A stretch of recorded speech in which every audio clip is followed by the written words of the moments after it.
Y pues es una preciosa oportunidad tener hoy a María, me da muchísimo gusto. Desde que la conocí hice una conexión muy buena con ella y con Juanjo, que son dos personas excepcionales, súper majas, no, como dicen en México, muy buena onda, muy agradables. Les tengo mucho aprecio a María Palazzo y a Juanjo, y recuerdo mucho ir a visitarlos un día al barco, fui a comer con ellos, con Nagesh, un viejo amigo, ¿no? Y bueno, echo de menos pasar otra vez tiempo con ellos. Y bueno, le estaba preguntando a María cómo se había involucrado y me dice, bueno, primero, María es una mujer súper inteligente y Juanjo también. No, ella es muy modesta, pero es súper inteligente. Ella estuvo trabajando para lo que sería el paralelo de la NASA, pero de la Unión Europea. Es la Agencia Europea Espacial creo que en la era Guyana Francesa, pero estaba saliendo y me dice justo que cuando estaba saliendo de trabajar y se dedicó a navegar, se encontró un libro Dzogchen de Suryada, una tradición tibetana, y se empezó a interesar muchísimo el budismo. Pasó unos años navegando, fue a Estados Unidos y bueno, las aventuras las trajeron a Valencia y parece que tuvo una época como de crisis, quizá crisis espiritual, donde estaba buscando piso, pero en lugar de rentarse el piso decidió irse de retiro, un retiro donde conoció a Ballera, un retiro de 4 o 5 días, y eso hizo una profunda impresión en ella. Pues desde a partir de ahí se involucró mucho. Y después conoció a Malamati, hizo un retiro de silencio y meditación con Malamati y parece que tuvo una experiencia muy poderosa ahí, ¿no? Dice algo así como revelación o insight, una especie de vislumbre. Después se volvió Mitra en el 2017, justo en la celebración del Día del Buda, la primera celebración del Día del Buda en Suryavana, en mayo del 2017, y acaba de perdido de nación a principios de este mes, así es que enhorabuena, muchas felicidades, quería María. Sé que su profesión, ella tiene muchos estudios en informática, es un as en la informática, ¿no? Porque era el trabajo que tenía. Y además recuerdo yo mis tiempos cuando empecé a trabajar como gerente, pues era súper regular como recepcionista, me estuvo apoyando mucho con cuestiones de la facturación cuando se fue Xavi, y siempre estaba súper dispuesto a hacer labor bueno, de voluntariado, ¿no? Y bueno, nos hemos visitado algunas veces y sé que, bueno, que sigue con muy buena amistad con varios de la Sangha. Y esta noche María nos va a hablar de exploraciones del ego y la condicionalidad en budismo hacia la liberación. Y bienvenida, muchas gracias María por el valor, porque es uno de los temas más complejos, y sé que ella quiere compartir desde el corazón, desde lo que más le ha inspirado. Pues te doy la palabra, María. Gracias, Maitrigosa, gracias. Bueno, yo intenté armar algo más o menos coherente, no tengo mucha experiencia en dar charlas. Y entonces, para empezar, para poder dar el puntapié inicial, me puse dos preguntas. Una es, a ver, ¿por qué esta charla? ¿Por qué estoy aquí, ¿no? Frente a ustedes. Y, y bueno, creo que la respuesta fundamental es que es un espacio que me parece interesante para que nos conozcamos, ¿no? Es el espacio de la sangha, y me encanta que sea así, que podamos tenerlo y bueno, que podamos conocernos un poquito más cada uno, ¿no? Así como habló Amparo la semana anterior y Donald, y espero escucharlo a Giacomo y a David, y bueno, me encanta que podamos cada uno mostrarnos, ¿no? Tener un espacio para mostrarnos, y que y hacer la sangha un poquitito más unida, ¿no? Eso hace un poco la amalgama de la sangha. Así que fundamentalmente, ¿por qué? Bueno, por eso. Además de que me insistió Maitri Goswami, pero bueno, luego yo lo elaboré y acepté por esto, ¿no? Eh, bueno, ¿y por qué el tema? Porque el tema este contiene lo que yo creo que es la piedra fundamental para mí, ¿no? O sea, cada vez que entro, cada vez que tengo un problema con alguien, suponte el famoso problema de relación con alguien, y lo analizo y voy a ver qué es lo que pasa, ahí está mi ego, ¿no? Cuando tengo apego a algo y ahí voy al fondo, ahí está mi ego, ¿no? Y es como que siempre eso es lo que encuentro que es lo que tengo que trascender, que superar, ¿no? Ese es mi mayor interés, ¿no? De ir hacia ahí, ¿no? De tratar de entenderlo. Para encuadrar el tema dentro del budismo, eh, por suerte, después de haber investigado todo el fin de semana, estuve buscando a ver material, ¿no? Y qué respuestas. Hoy encontré un video del Dalai Lama que habla exactamente sobre el budismo y la condicionalidad. Es cortito, y yo lo traduje, lo transcribí un poco, así que les voy a leer un poquito lo que dice el Dalai Lama sobre esto, que además me pareció, bueno, maravilloso haberlo encontrado, porque a quién confiaríamos mejor este concepto, ¿no? que al máximo representante del budismo, ¿no? Que además es súper interesante siempre que lo escucho. Esto fue una conferencia que dio el 19 de febrero del 2017. Y él empieza esta parte de la conferencia, que debe haber sido más larga, pero el video este era un pedacito corto, apoyándose sobre una frase de un texto, y la frase decía: desprovisto de toda identidad real. Entonces su traductor, que tenía la palabra en ese momento, dice que este concepto representa la comprensión budista del ego, desprovisto de toda identidad real. Aquí se rechaza la idea del yo como un ente independiente, ¿no? Y empieza a hablar el Dalai Lama, y él habla de una experiencia, de una reunión que hubo en el que muchas religiones se juntaron para tratar el tema, ¿no? Entonces habla de los diferentes aspectos del enfoque de las diferentes religiones. Y dice que ahí aprendió, porque hubo uno de los participantes que hizo 3 preguntas. Y las preguntas eran: ¿qué es el yo? La número 1. La número 2 era: ¿tiene principio? Y la número 3 es: ¿tiene un final? Entonces él dice, así que todas las tradiciones dieron su respuesta a estas preguntas. Las tengo que dividir, dice, en budistas y no budistas. Las no budistas aceptan que hay un yo independiente, que se llama alma o Atman.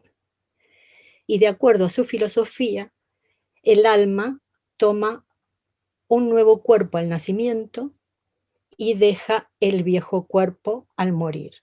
O sea que hay un ego independiente.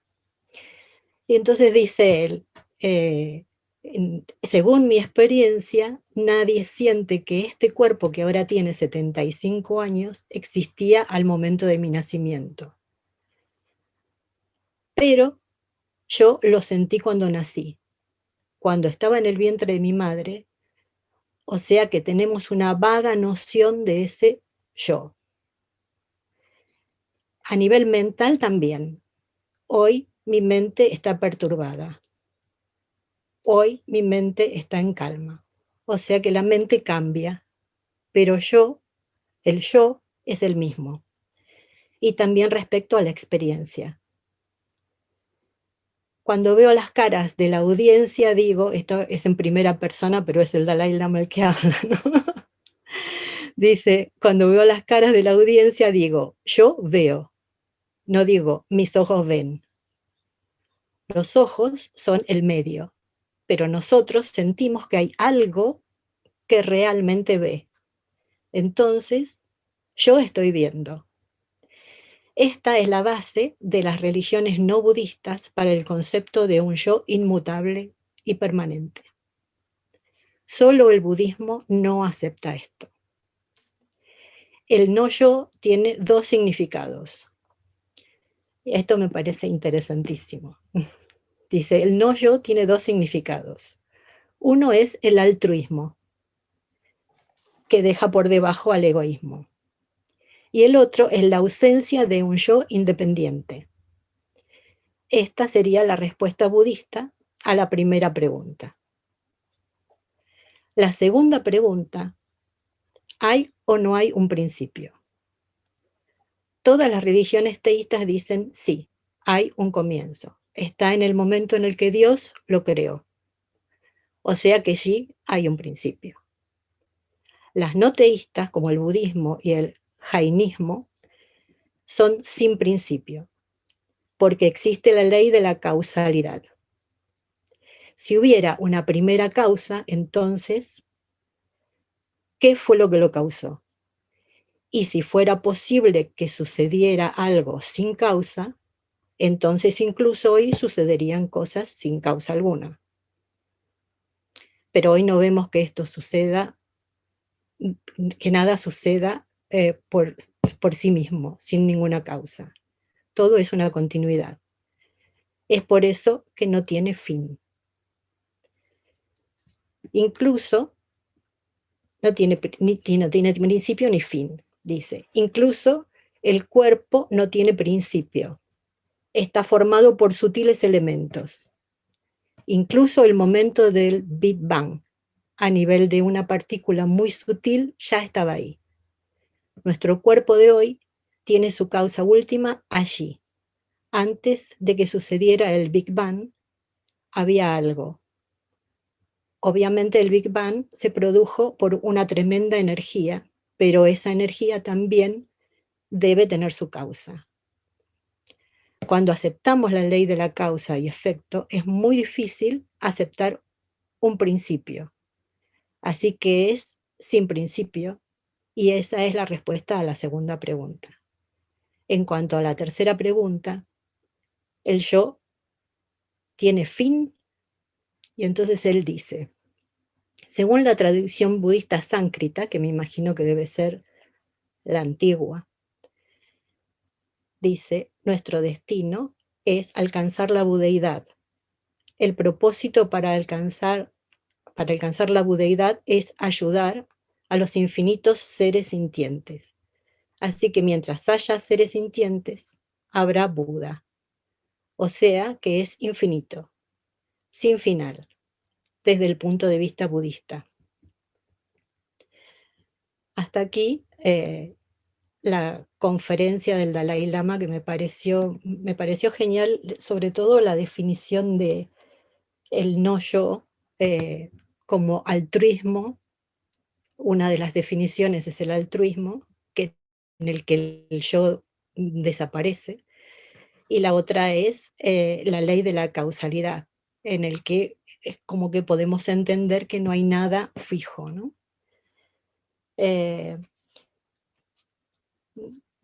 Esto es a nivel teoría. Ahora, ¿qué me pasó a mí con este tema hasta ahora, ¿no? ¿Qué experiencia tengo hasta ahora?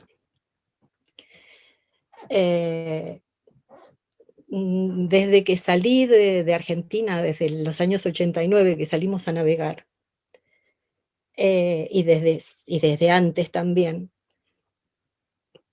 yo buscaba la libertad, ¿no? La busqué de todas las maneras que se me ocurrió, ¿no? Em,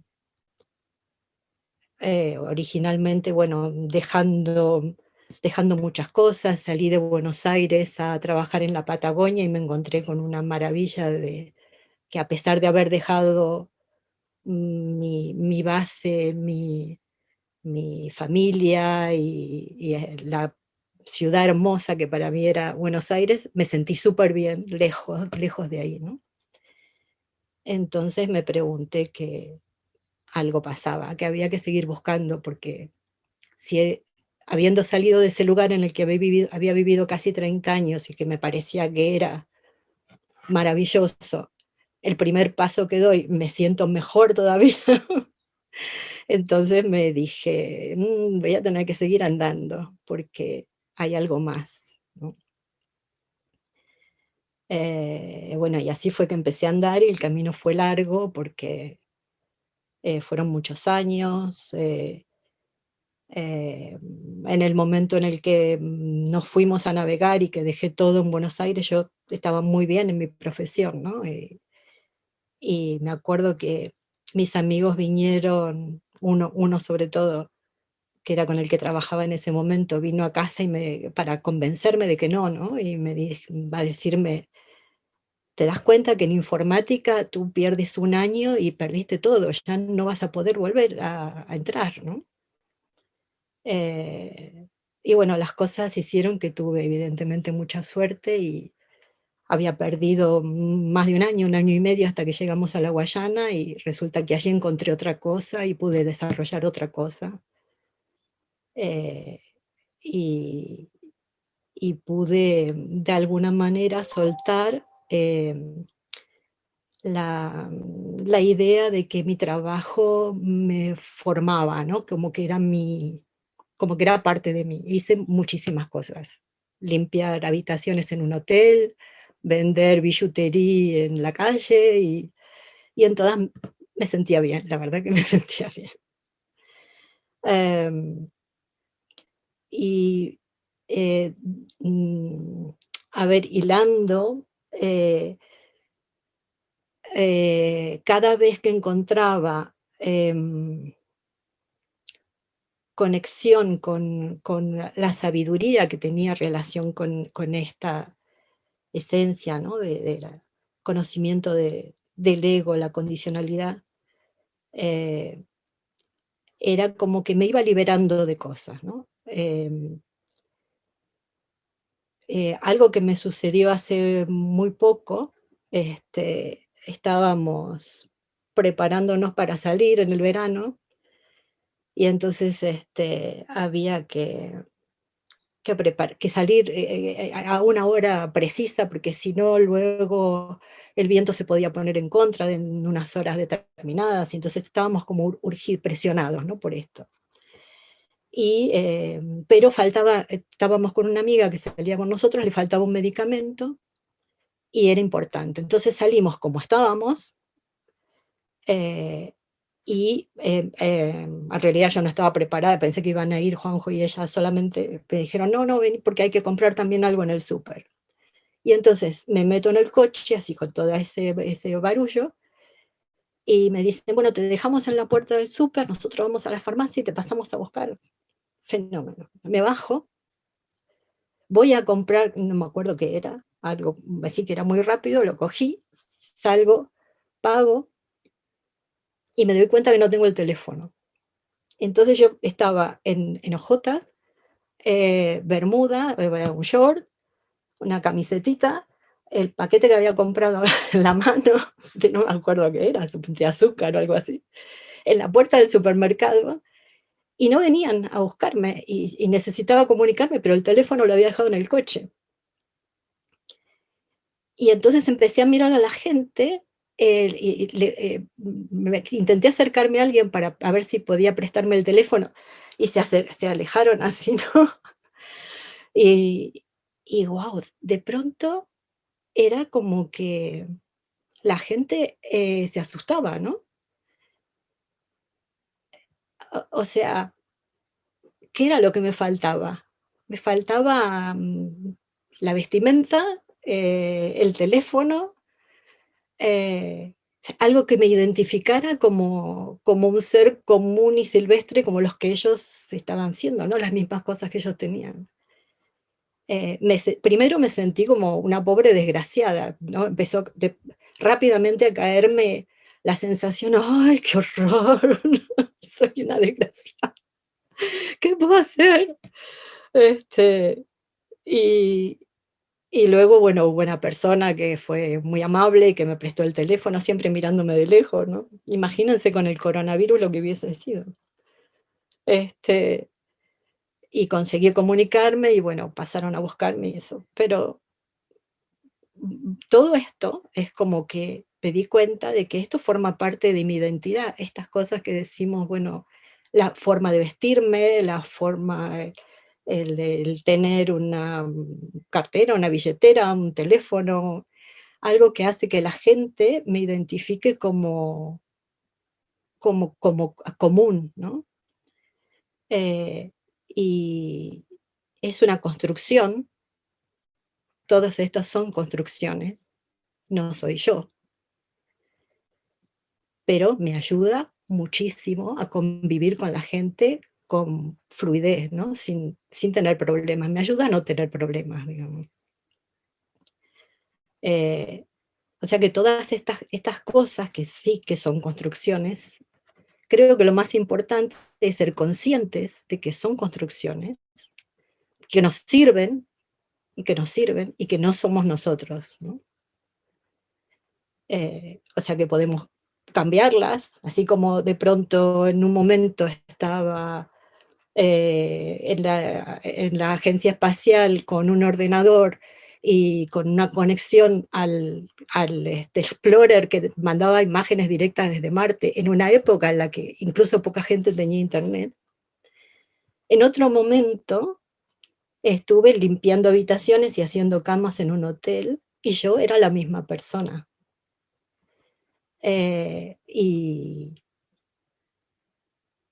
Y bueno, y me acuerdo que en aquel momento estaba en un momento limpiando y cantando las escaleras y un pasajero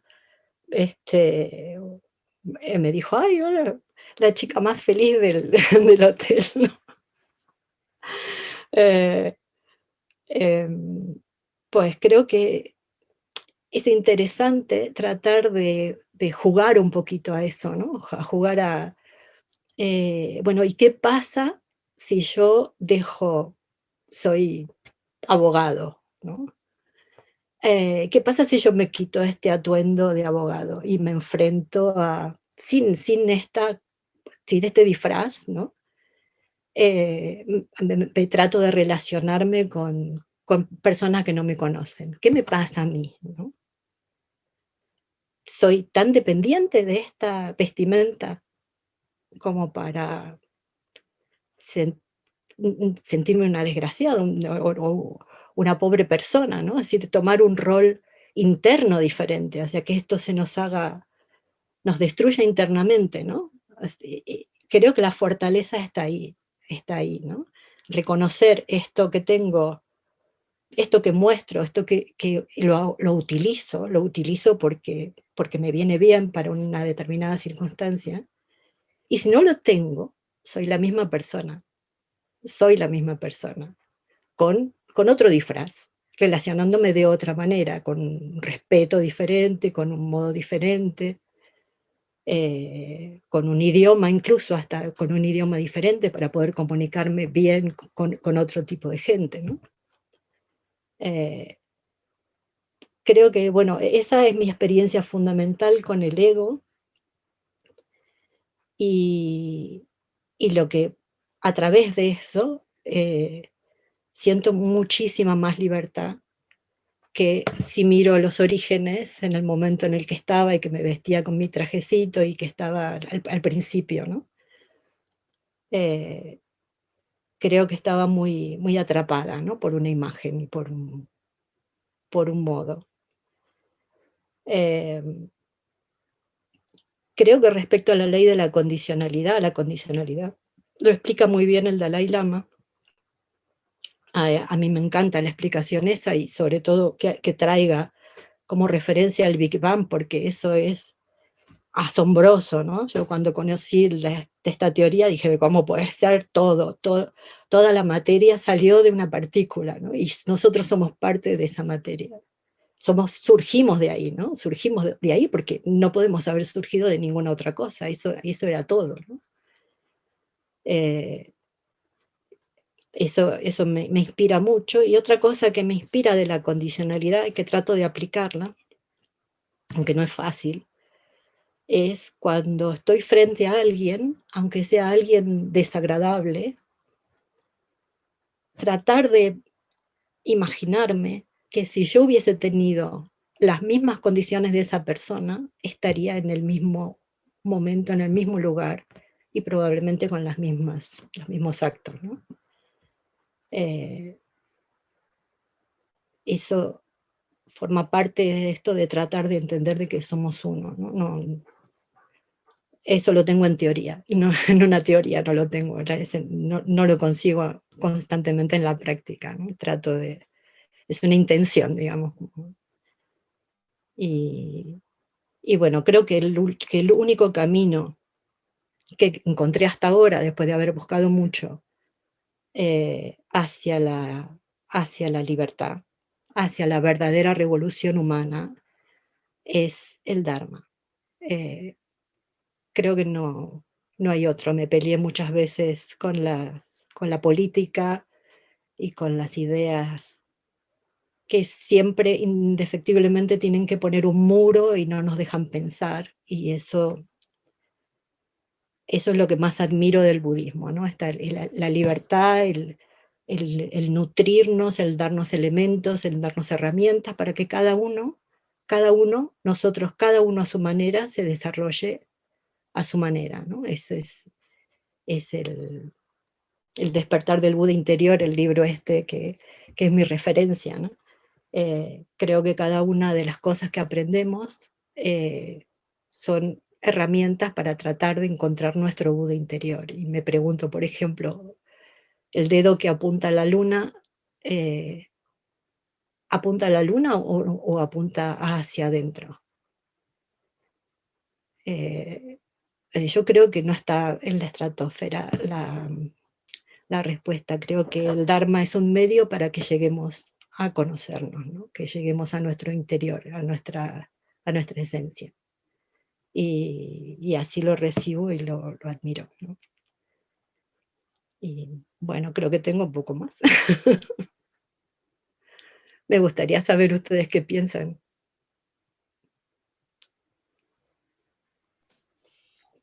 Wow, me ha encantado tu presentación, sobre todo tan personal y muy, muy clara, ¿eh?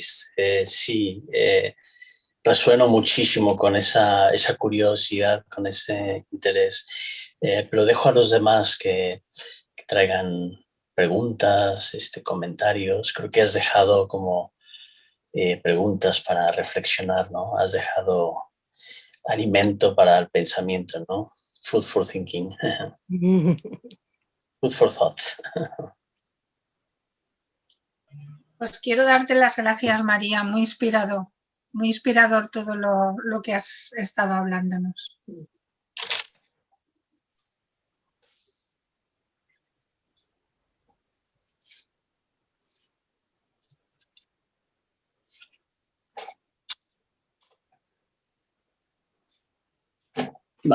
María Guasp.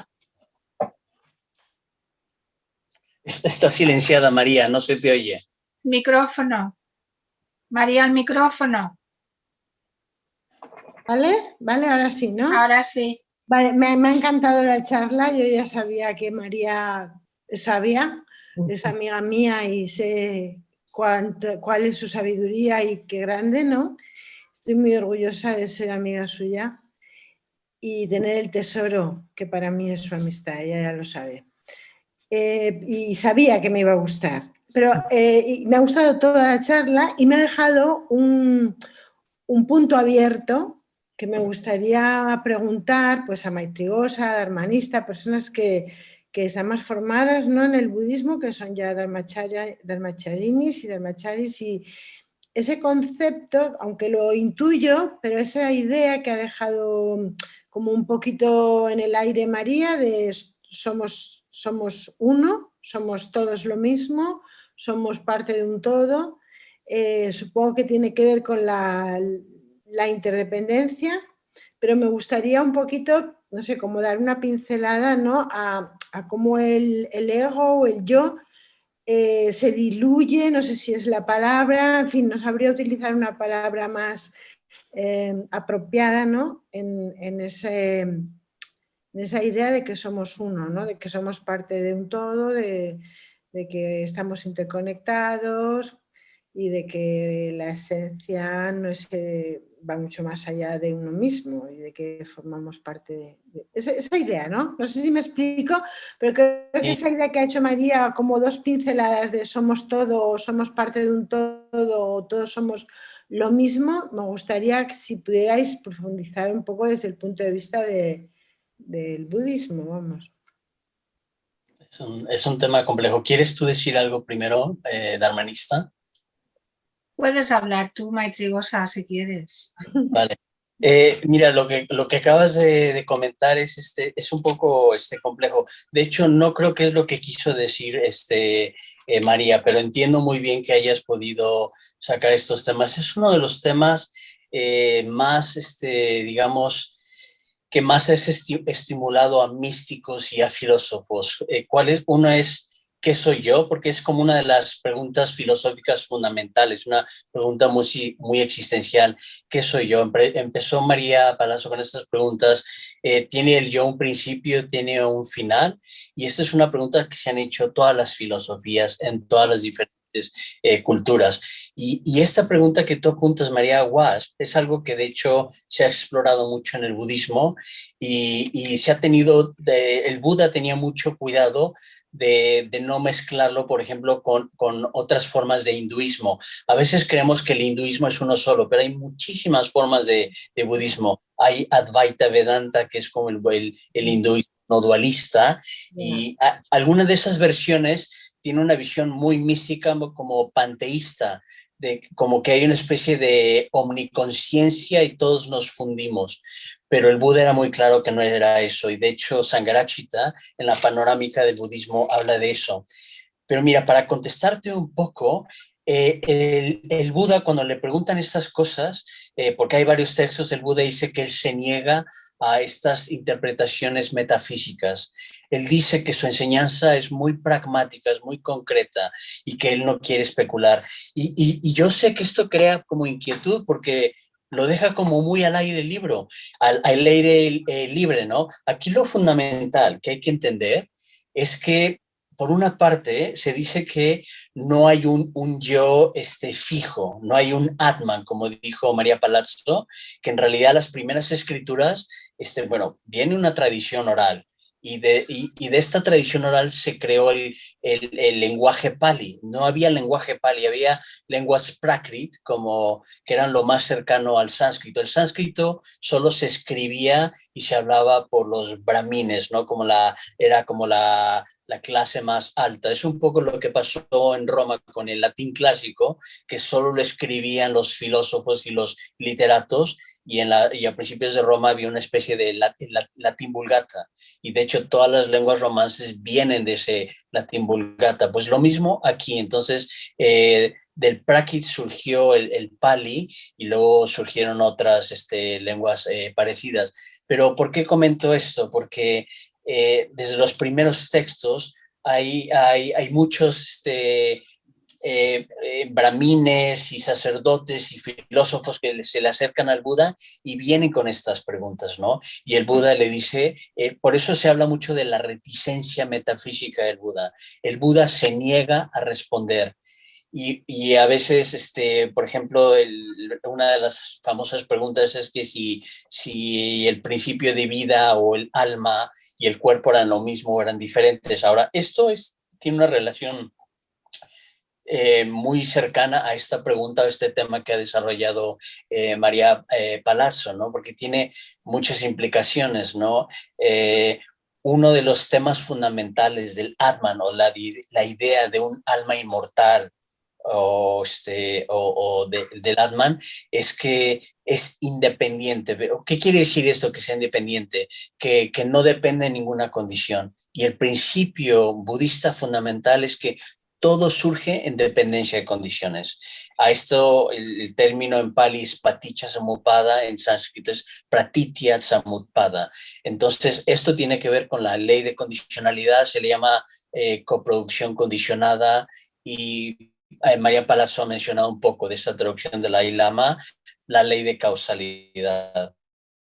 Ahora, la ley más estudiosos del budismo dicen que no es más que un microcosmos de la ley de condicionalidad, porque ley de causalidad se entiende más en términos físicos. Ahora, ¿por qué estoy soltando todo este rollo? Estoy tratando un poco de responderte, es complejo. Aquí lo que trataba de decir el Buda es que hay un principio. Entonces, hay diferentes respuestas. Quizá de las escuelas budistas más místicas es la tradición Yogacara.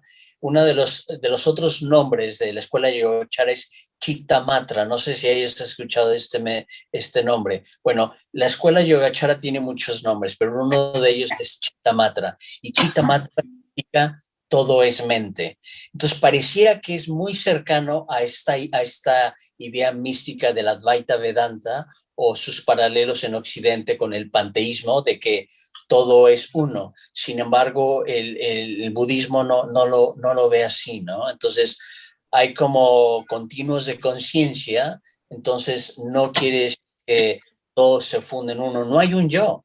El yo, como lo ha dicho María, es una construcción mental. ¿Pero qué quiere decir que sea una construcción mental? Es que no quiere decir que tú, María Guas, no existas ahí, ¿no? Sino que lo que nosotros llamamos yo está hecho de diferentes condiciones. Una de esas condiciones, la más obvia, es nuestro cuerpo. Pero además de nuestro cuerpo están nuestras memorias, y estas memorias están condicionadas por condiciones familiares, cultura, etcétera. Y además están condicionadas por las etiquetas. Estas etiquetas están educadas por alguna carrera que hacemos. Entonces, si estudiamos informática, ingeniería, química o lo que sea, pues soy ingeniero, soy esto. Entonces, y a veces se crean otros tipos de etiquetas de acuerdo a cómo la gente nos va viendo. A lo mejor nos creemos las etiquetas que nos han dado nuestros padres, no nos tomamos muy en serio, pero todo eso no son más que construcciones mentales. Entonces es un poco lo que estaba tratando de decir el Buda. El Buda hace la analogía que el yo es como una carreta. La carreta está hecha de 4 ruedas, está hecha de los famosos muelles, del sillín, su techo, etcétera. Y el Buda le dice, bueno, ¿qué haces si quitas la carreta, la despedazas toda?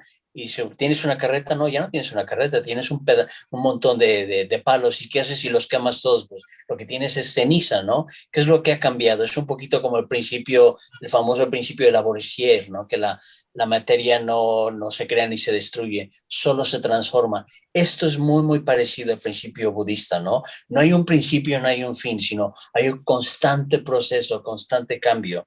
Entonces, por una parte, no estamos diciendo que no haya un yo.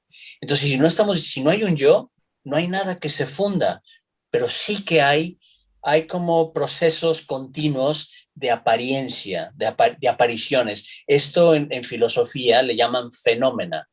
Entonces no hay una esencia, y hay filósofos como Kant que hablaban de esto. No hay un alma inmortal, no hay un noumena. Nosotros no tenemos acceso a la realidad última, pero desde el punto de vista budista, con el insight sí que podemos. Pero es muy interesante que mismo Kant decía de la realidad última nosotros no tenemos acceso, solo tenemos acceso a fenómena, como a los caracteres secundarios. Esto es muy, muy interesante. De alguna manera va a la par. Entonces, un poco regresando a esta pregunta que tú dices, ¿no? Pues no tiene ningún caso hablar de si se funde o no se funde, porque el Buda decía esto, todas estas preguntas ya vienen con presuposiciones.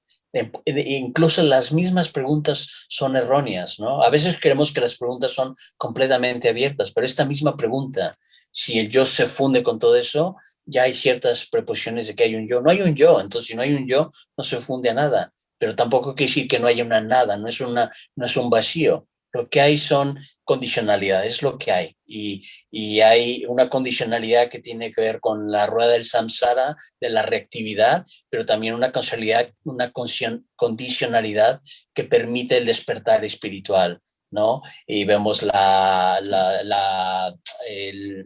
condicionalidad de la espiral, de los 7 factores de la iluminación, etc. Entonces, no sé si respondo un poco a... Sí, mucho, totalmente.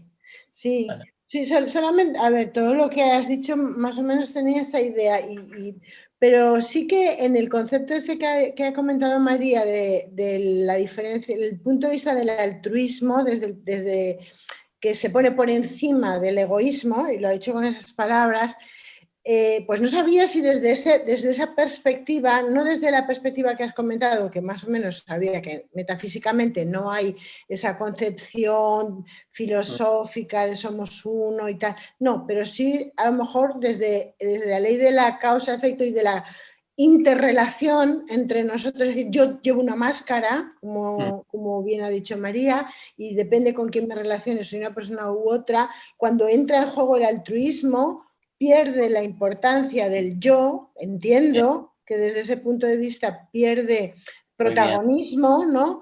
Y en esa medida me reconozco en el otro, no sé si eso marca una diferencia. Vale. Con la idea metafísica de somos uno, no sé. Muy bien, muy bien.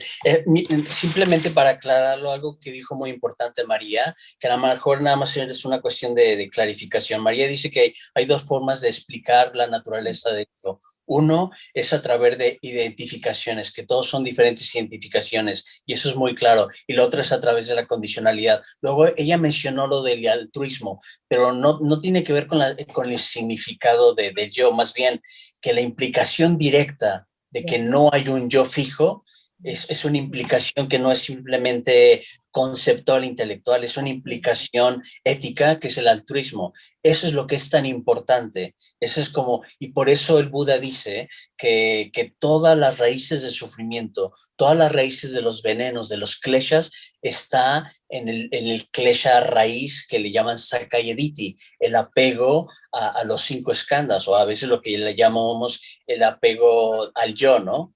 Y le explicaba un poco a María hace poco, en inglés es self-attachment, que se traduce como apego al yo, pero es más que simplemente apego al yo, porque eso es como muy conceptual. ¿Sí?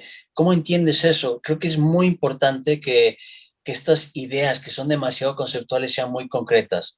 ¿Cómo se manifiesta ese apego al yo? El apego al yo se manifiesta en aferrarnos a nuestras identificaciones, como mexicano, como español, como del color de esta piel, como esta profesión, como lo otro. Ahí es donde se manifiesta en nuestro narcisismo, en vanidad, en el acumular, en el rechazar a otros, ¿no? Porque en lo de rechazar a otros, reafirmamos el yo. Todas estas son manifestaciones muy concretas del yo. Entonces, la implicación directa de que no hay un yo es el altruismo natural. Y el Shantideva lo dice, ¿no? Que la raíz de todo el sufrimiento es creer la felicidad solo para uno mismo. Y la raíz de la felicidad es creer en la felicidad para todos los demás. Es muy interesante. Y por eso, porque esta es la implicación directa de la doctrina budista por excelencia, anatta, del no yo, ¿no? Entonces, esta es la mejor forma de explicarlo. Muchas gracias. Un placer, perdona si me extendió mucho. Bonel. María Bonel. Oye, no, solo pregúntenme a mí, a lo mejor quieren extender más preguntas a María Palazzo y a los que quieran. Habla, está silenciada María Bonel, no se te oye.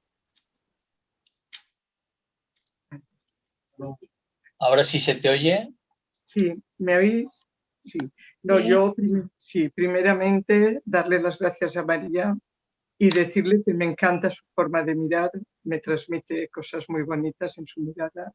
Le veo una mirada, yo qué sé, de algo bonito, o sea, de algo bonito. Me gusta mucho su mirada. Y nada, es una mujer que admiro, pues eso, su inteligencia, una mujer muy cultivada. Y me ha llegado cuando ella ha dicho que estaba en la puerta del Lidl, cómo iba vestida, claro, iba playera, iba que se iba Y sí que es verdad, dice, el hábito no hace al monje, y sí que lo hace, porque en esta sociedad y en la sociedad que yo conozco de siempre, una persona puede entrar a robar a un sitio vestida de traje perfectamente. Lo que pasa es que si una persona va de aquella manera, pues te miran y te rehuyen. Claro está, es como aquel mendigo que tú lo ves ya y la imagen que te da, pero bueno, no miras al mendigo como lo que es una esencia. Es una persona que tiene la misma esencia que yo y por lo tanto, claro, huele mal, a lo mejor está borracho y ¿qué pasa? Repulsión, ¿me entiendes? Ya no queremos acercarnos.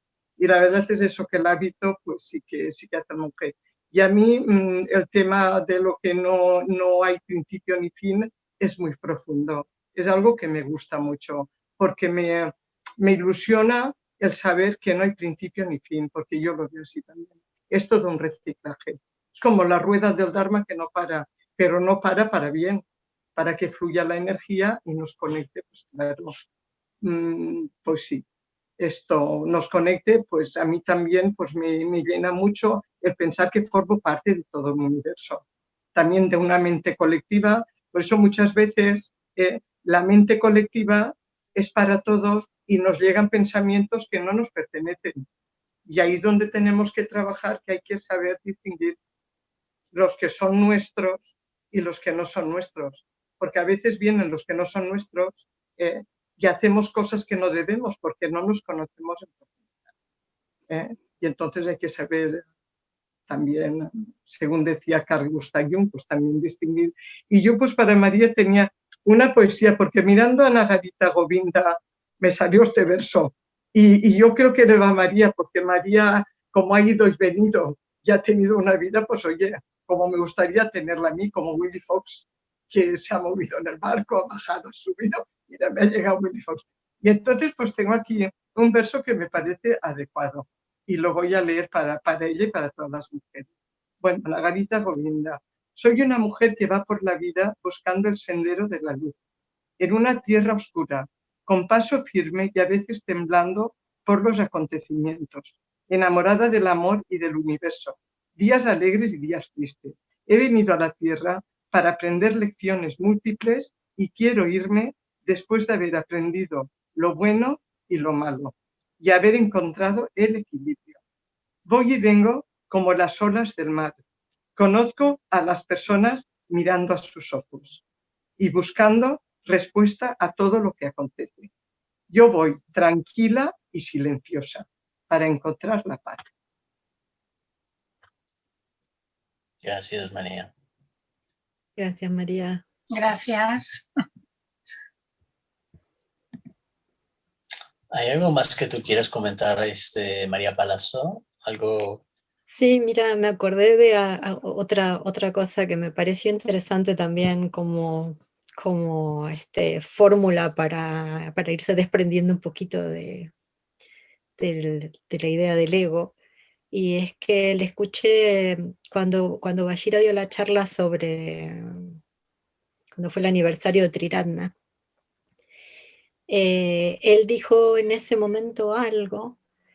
Claro, también creo que por eso también me gusta tanto el budismo y las charlas de la sangha, ¿no? Que creo que cuando escuchamos este tipo de cosas en este contexto, es como que hay un spray de semillitas, ¿no? Y a veces estamos receptivos y esa semillita cae y crece, ¿no? Pues, pero es un baño, ¿eh? Es un baño y por ahí hay una. Bueno, pues en esta charla hubo una, justamente que cayó en el momento en el que a mí me hacía falta, por lo menos la interpreté así. Y él habló de cuando Sangarachita, creo que fue por los años 70, dio un discurso y dijo de que en realidad él no era la persona más adecuada para fundar Triratna, que en ese momento creía que eran los amigos de Occidente o algo así.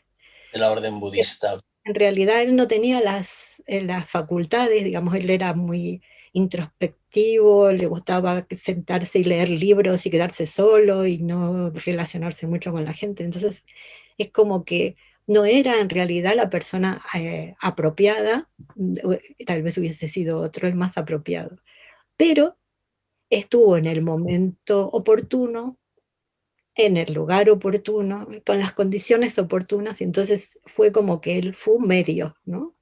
Algo lo atravesó que hizo que él pudiera ser un vehículo para esto, ¿no?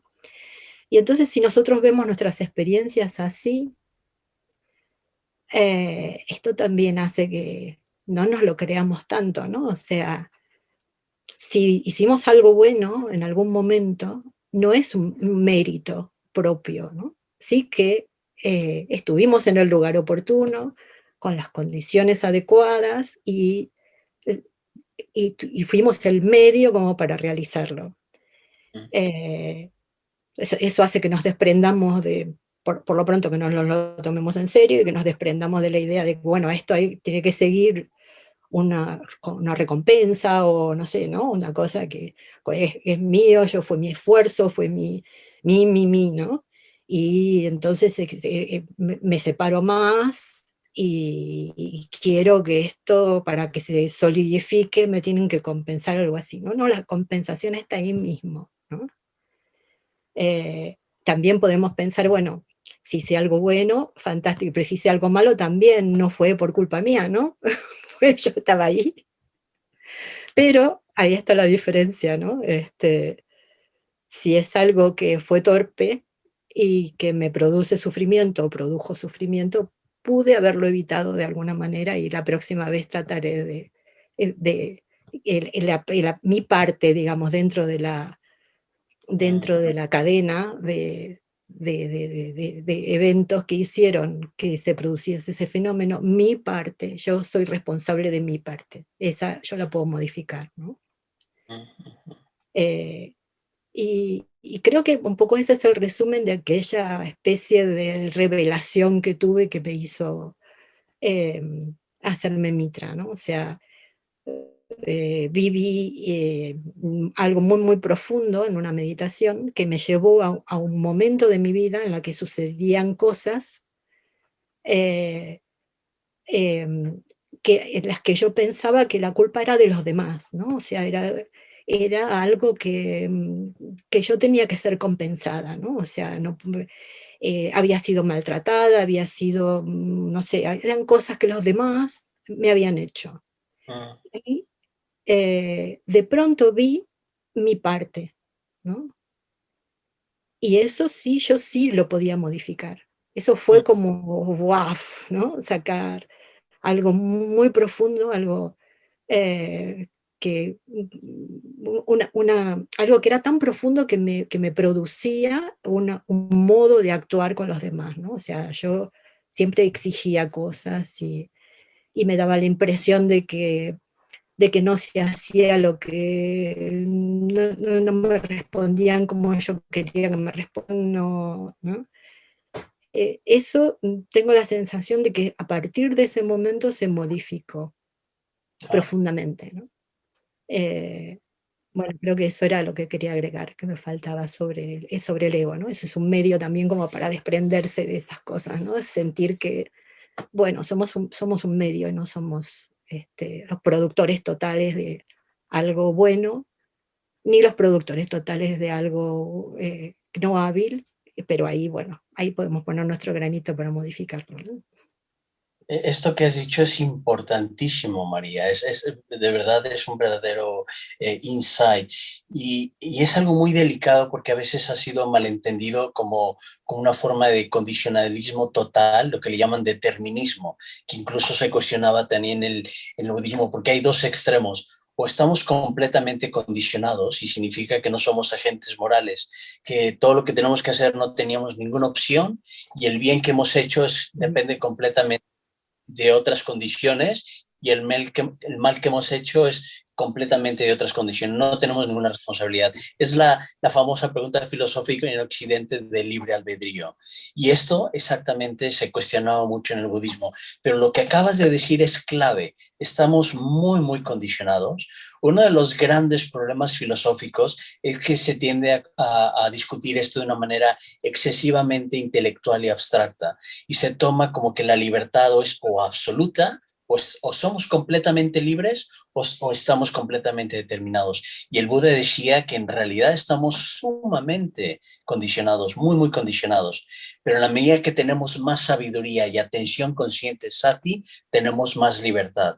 Entonces somos agentes morales. Y esto lo podemos ver en muchas situaciones. Un niño recién nacido o hasta los 2 años tiene muy poca capacidad de libertad, o sea, depende completamente de los padres, ¿no? O sea, de hecho hay muchos estudios que está actuando completamente desde los instintos, ¿no? O sea, es como hay que estar vigilando para que incluso el niño de 5 años no le pegue al bebé, ¿no? Entonces, en la medida que vamos desarrollando más autoconciencia, vamos desarrollando también más agencia moral. Entonces, lo que acabas de decir es muy, muy importante y tienes toda la razón, nos libera de tomar demasiado crédito. Hay muchas cosas que a lo mejor nos ha ido muy bien en la vida y decimos, esto es todo por mí, porque yo he sido muy inteligente, porque yo he puesto mucha voluntad y a veces mucho de eso es buena suerte. Lo que el budismo le llama es un buen karma. Hemos tenido buenas condiciones, que el budismo le explica con que el buen karma es resultado de acciones del pasado, ¿no? O sea, de alguna manera nosotros estamos recreando nuestras condiciones. ¿Qué quiere decir esto? Que nosotros no podemos cambiar. No, eso sería falso. Es uno de los puntos de vista erróneos. Creer que no podemos cambiar. Y otro punto de vista erróneo es creer que nosotros podemos cambiar por pura fuerza de voluntad. No. Lo que podemos hacer es crear caminos cada vez más como surcos para crear condiciones positivas. Entonces, esto es sumamente importante lo que acabas de decir, María. Muchas gracias. A ti. Nos quedan 7 minutitos por si alguien quiere hacer otro comentario, compartir su propia experiencia relacionada a esto. Quizás una buena oportunidad. Giacomo. Bueno, primero darle las gracias a María por la charla, la verdad que me ha gustado, ha sido muy interesante. Y sobre todo el detalle eso del altruismo, ¿no? Me resuena bastante. Lo que yo tengo conflicto a veces en eso es un poco el tema también de la idea del yo, que a veces, claro, no es que no sé muy bien cómo explicarlo.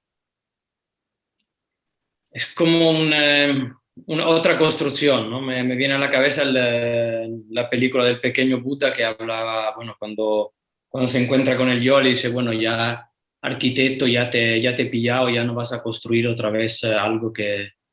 Entonces a veces no consigo exactamente cómo pillar ese constructor, ¿no? Ese arquitecto y a veces no sé exactamente si es simplemente otra construcción.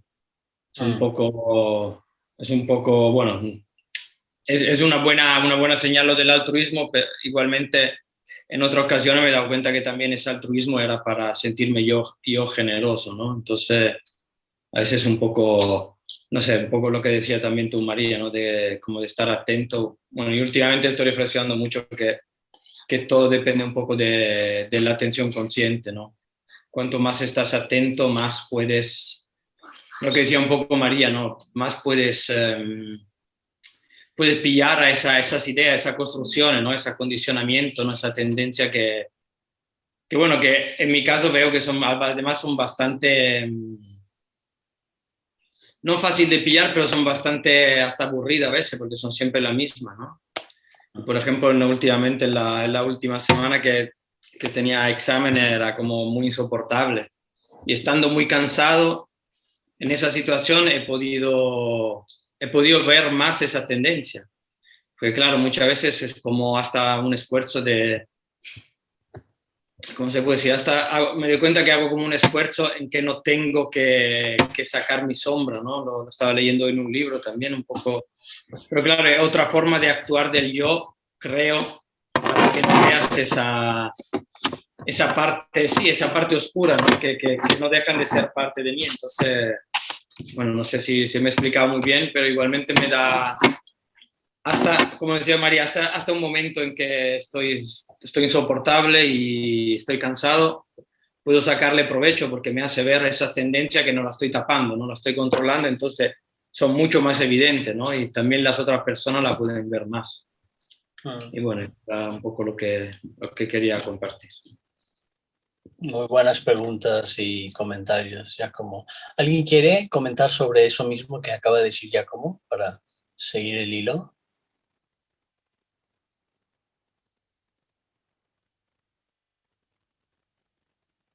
Bueno, quizás solo quisiera comentar que esas preguntas son muy buenas, ¿no? O sea, ¿en qué momento estoy construyendo y dejando de construir? Es como, se requiere mucha atención consciente, pero ahí la clave es como no volvernos como neuróticos ya todo es construcción mental. De alguna manera sí, pero aquí la clave, lo más importante es como observar nuestras motivaciones. Algo que acabas de decir ya como es muy bueno, que incluso el altruismo, el ser generoso, hay una parte de nosotros que lo quiere hacerlo porque a lo mejor quiere pertenecer a un grupo o quiere ganarse esa etiqueta de qué compasivo, qué generoso soy. Y la realidad es, decía Sangharakshita, que todos tenemos motivaciones mixtas. Y es como las capas de una cebolla. Necesitamos ir quitando capas y capas, ¿no? Entonces, quizá a todos nos gusta la idea de ser auténticos, pero la autenticidad es algo mucho más complejo de lograr porque si no nos conocemos completamente, o sea, el verdadero autoconocimiento requiere muchos años de experiencia, ¿no? Entonces, aunque tengamos una intención muy sincera de ser transparentes y auténticos, a veces de una manera muy inconsciente, pues estamos fabricando una imagen de nosotros mismos y usamos máscaras, ¿no? Tenemos una personalidad, de hecho, personalidad viene del griego que significa máscara, ¿no? Entonces, es inevitable eso. Entonces, lo importante, decía Sangharakshita, no preocuparnos demasiado de todo lo que estamos pensando, sino como un poco como estar atentos de cuál es la motivación detrás de mis acciones. Y una buena forma de hacerlo es muchas de las acciones que hagamos es tratar de hacerlo de una manera anónima. Y por eso se anima que hagamos servicio y que seamos generosos sin tratar de llamar la atención. Hay veces en los que incluso eso es una buena práctica, hacerlo muy obvio porque animas la generosidad de otras personas, ¿no? O a veces es bueno dar el ejemplo. A veces un padre tiene que ser muy obvio en su generosidad para educar a sus hijos a que sean generosos, ¿no? O sea, yo creo que yo aprendí muchísimo del autosacrificio y generosidad de mi madre, que ella primero nos daba a todos y ella era lo último que se quedaba de comer. Mi padre era el primero que comía, ¿no?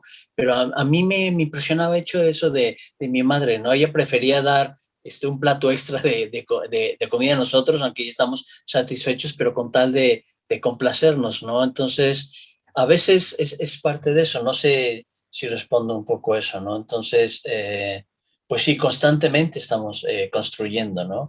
Y por otra parte, algo que decía el Buda, él decía que no todas las personas están preparadas, digamos, para el proceso de muerte espiritual. Hay algunas personas que lo primero que tienen que hacer es construir un yo fuerte. Él le llamaba Mahasattva. Antes de morir espiritualmente, hay personas que no están preparadas. Si hay mucha culpa y vergüenza irracional y lo que nosotros le llamamos muchos problemas de autoestima, primero lo que hay que construir es meta, un orgullo positivo. Es curioso, ¿no? La otra vez hablamos en comunidad, ¿no?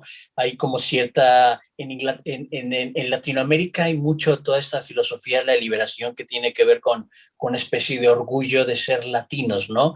Pero eso tiene que ver para compensar un complejo de inferioridad, ¿no? De querer siempre estar buscando ser como los europeos o sentir ese complejo, ¿no? Entonces, es curioso, lo hablábamos, ¿no? Entonces, quizás lo primero es como sentirnos orgullosos de nuestras raíces y después podemos trascender todo ello, ¿no? Entonces, el Buda hablaba de antes de morir y de deshacernos de un ego, que es una forma precipitada y falsa. Primero hay que construir un yo fuerte, ¿no?